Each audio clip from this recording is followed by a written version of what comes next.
Assalamualaikum warahmatullahi wabarakatuh. Banyak orang mengambil garis tegas untuk memisahkan antara filsafat Islam dengan ilmu-ilmu agama Islam.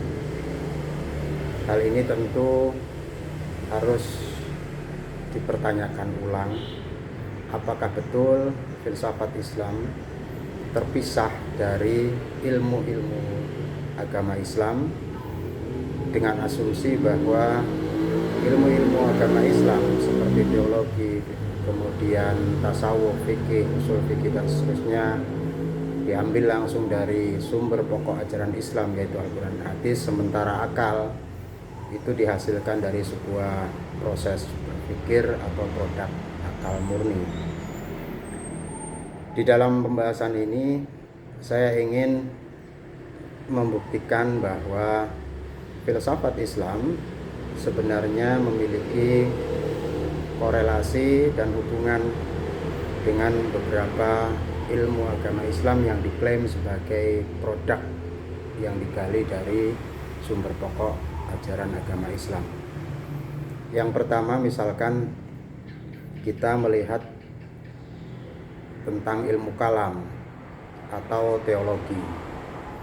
Di dalam tradisi keilmuan Islam, teologi ini dianggap sebagai ajaran yang sangat penting karena terkait dengan keyakinan terhadap Allah Subhanahu wa taala.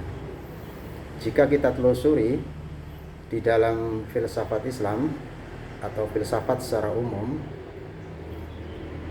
baik teologi ataupun filsafat Islam objek yang sama di dalam kajiannya, yaitu tentang Tuhan, atau dalam tradisi filsafat disebut sebagai metafisika. Kemudian kita juga bisa melihat bahwa di dalam ilmu kalam, jika kita lihat sejarahnya, beberapa teolog atau mutakalimin dia juga merangkap sebagai seorang filosof. Sebut saja misalkan Qadhi Abdul Jabbar, Al-Jubai dan lain sebagainya.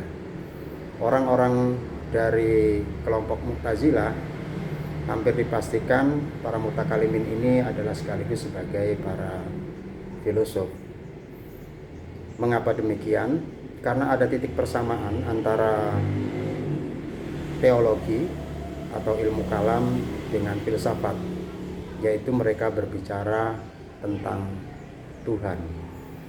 Dalam hal ini objek yang sama dikaji oleh filsafat Islam dan ilmu kalam sekaligus.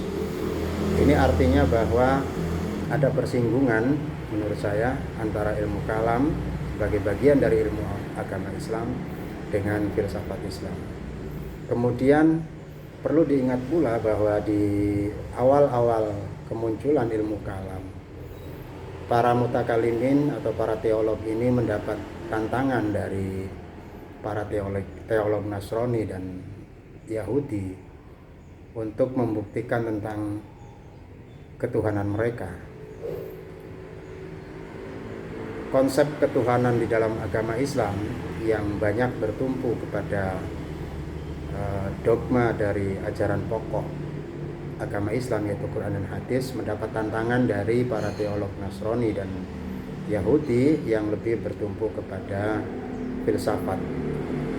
Oleh karena itu maka beberapa mutakalimin mengambil inisiatif untuk mengambil bagian dari filsafat, dalam hal ini adalah metodologinya, untuk membuktikan secara intelektual tentang ketuhanan di dalam agama Islam. Jika kita lihat misalkan pendapat seperti kelompok Asy'ariyah, Maturidiyah di dalam pembuktian adanya sifat-sifat Tuhan, sifat qadim, sifat wujud dan seterusnya, dia juga mengambil silogisme dan logika yang biasa digunakan di dalam filsafat, terutama aliran Aristotelian. Ini membuktikan bahwa ada relasi yang erat antara filsafat Islam dengan ilmu kalam.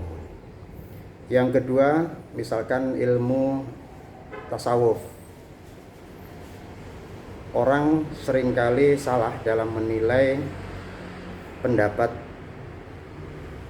Imam Ghazali tentang yang dituangkan di dalam kitab Tahaffudzul Falasifah. Apa yang diutarakan oleh Imam Ghazali dalam kitab itu sebenarnya adalah dia sedang menguraikan 33 persoalan yang terkait dengan filsafat, dan ada 3 persoalan yang oleh Imam Ghazali dianggap tidak relevan dengan ajaran agama Islam. Namun orang banyak beranggapan bahwa Imam Ghazali menolak filsafat secara keseluruhan. Ini yang perlu diluruskan. Jadi sebenarnya juga ada relasi antara ilmu tasawuf dengan filsafat Islam, terutama jika kita kategorikan ilmu tasawuf ini dibagi menjadi 2, ada tasawuf falsafi dan tasawuf non falsafi. Mungkin bagi aliran tasawuf non falsafi atau sering disebut sebagai tasawuf akhlaki, orang menganggap bahwa tasawuf dan ilmu dengan filsafat Islam berbeda, itu masih bisa kita terima.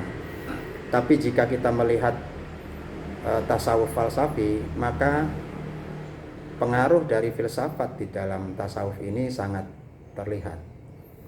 Kalau tasawuf non falsafi hanya berbicara tentang Tuhan sebagai sang kreator tunggal gitu, maka di dalam tasawuf falsafi mereka membahas tentang bagaimana Tuhan bereksistensi. Apakah Tuhan menciptakan alam ini dengan sebuah penciptaan dari tiada menjadi ada? Apakah Tuhan tidak dalam tanda petik menjelma di dalam semua ciptaannya, dan seterusnya? Bagi tasawuf falsafi ini memunculkan beberapa teori di dalam penghambaan mereka terhadap Tuhan, atau di dalam upaya mereka menemukan Tuhan. Tasawuf falsafi ini terutama dimotori oleh kelompok filosof Neoplatonisme, di antaranya adalah Ibnu Sina dan Al-Farabi, yang beranggapan bahwa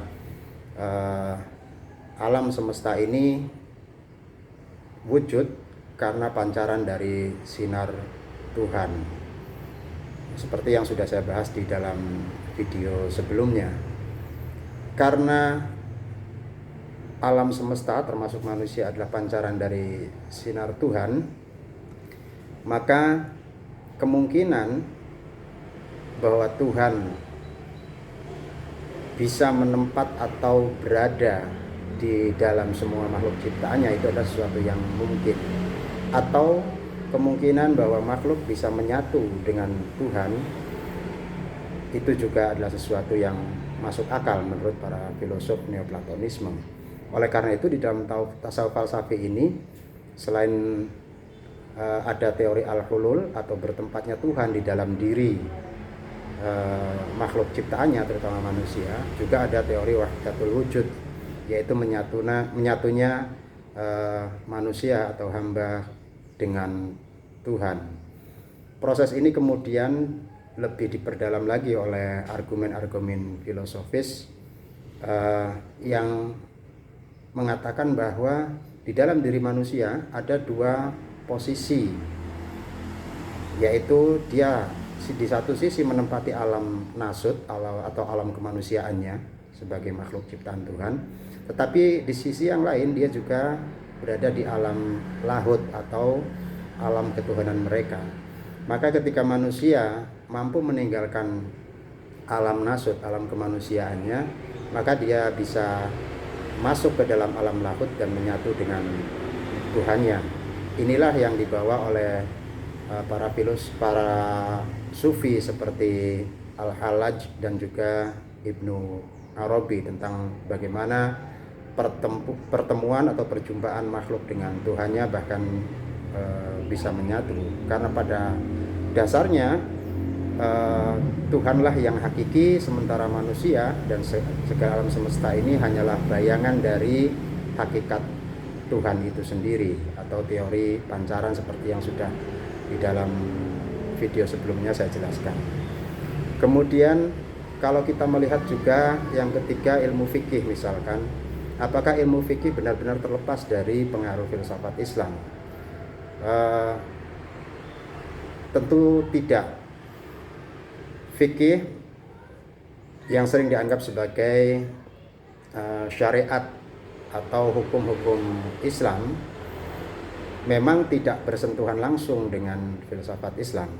Akan tetapi untuk melahirkan fikih, maka ada metode yang digunakan oleh para fuqaha untuk melahirkan hukum-hukum itu. Mereka membutuhkan apa yang disebut sebagai usul fikih dan juga kaidah-kaidah fikih. Nah, usul fikih dan kaidah-kaidah fikih inilah yang menghubungkan fikih dengan filsafat. Kenapa? Karena di dalam usul fikih dan kaidah-kaidah fikih banyak kita temui aroma filsafat, terutama dari aliran Aristotelian tentang silogisme dan seterusnya. Karena fikih dihasilkan dari usul fikih dan kaidah fikih, yang usul fikih dan kaidah fikih itu beraroma filsafat, maka tidak salah jika kemudian saya mengatakan bahwa ada juga relasi antara fikih dengan filsafat Islam. Perdebatan yang paling mudah untuk mencontohkan bagaimana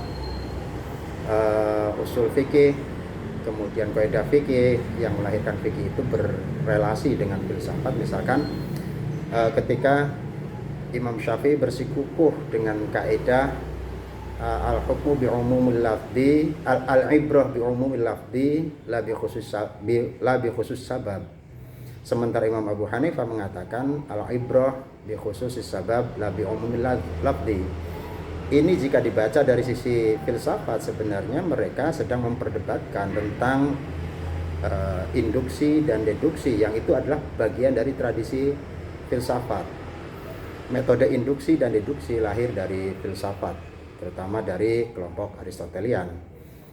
Oleh karena itu maka sekali lagi saya menyimpulkan bahwa fikih walaupun tidak secara langsung memiliki relasi dengan filsafat Islam, yaitu dengan dihubungkan oleh usul fikih dan kaidah fikih yang kental dengan metode yang biasa digunakan di dalam filsafat. Itu adalah 3 contoh keilmuan yang bisa kita lihat untuk membaca secara lebih jeli tentang filsafat Islam yang seringkali dipisahkan dari keilmuan agama Islam. Secara singkat saya katakan bahwa filsafat Islam berkaitan erat dengan ilmu-ilmu agama Islam. Filsafat Islam sekali lagi memberikan landasan rasional untuk menjelaskan bagaimana agama Islam itu bisa dipahami. Mudah-mudahan video singkat ini bisa memberikan manfaat. Wassalamualaikum warahmatullahi wabarakatuh.